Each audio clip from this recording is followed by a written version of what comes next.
1 minute scroll చేసే ముందు ఈ క్వశ్చన్కి ఆన్సర్ ఇవ్వండి. చాలామంది పిల్లలు క్లోజ్ టెస్ట్ బిట్లో మనకు వస్తూ ఉంటుంది ఇది ఇంగ్లీష్ గ్రామర్లో.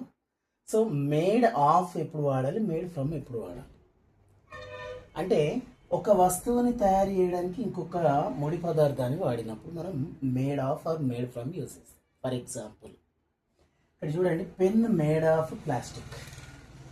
ఇక్కడ ఈ పెన్ను చూడగానే మనకు దేంతో తయారు చేసినాం, ఏ పదార్థాన్ని వాడినాం దీన్ని తయారు చేయడానికి అనేది తెలిసిపోతుంది. ఏంటిది? ప్లాస్టిక్. అంటే ప్లాస్టిక్ అనేది తన ఉనికిని కోల్పోలేదు, ప్లాస్టిక్ అనేది కనబడుతుంది ఇందులో. కాబట్టి మనం అటువంటి అప్పుడు మేడ్ ఆఫ్ యూజ్ చేయాలి. అన్చేంజ్డ్, రా స్టాక్ అనేది, రా మెటీరియల్ అనేది దాని ఉనికిని కోల్పోలేదు కాబట్టి మనం మేడ్ ఆఫ్ యూజ్ చేస్తాం.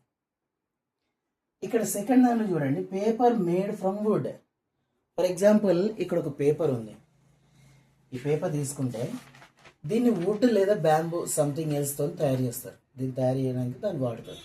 మరి దీన్ని చూడగానే ఆ వుడ్ అనేది మనకు కనబడుతుందా? కనబడట్లేదు. దేంతో తయారు చేసినామని ఒక చిన్న పిల్లని అడిగితే చెప్తాడా? చెప్పలేడు. సో దాని ఉనికిని కోల్పోయింది కాబట్టి ఇక్కడ మనం మేడ్ ఫ్రమ్ అనేది యూజ్ చేయాలి. ఓకే, నెక్స్ట్ ఇంకొక ఎగ్జాంపుల్, షుగర్. షుగర్ అనేది దేని నుంచి తయారైతుంది? షుగర్ కేన్ అంటే చెరుకు గడ నుంచి తయారవుతుంది. మరి ఈ షుగర్ని చూడగానే మనకి చెరుకు గడ అని కనబడుతుంది, షుగర్లో కనబడదు. అంటే షుగర్ కేన్ అనే ముడి పదార్థం తన ఉనికిని కోల్పోయి షుగర్ని తయారు చేసింది కాబట్టి అప్పుడు మేడ్ ఫ్రమ్ అని వాడాల్సి ఉంటుంది.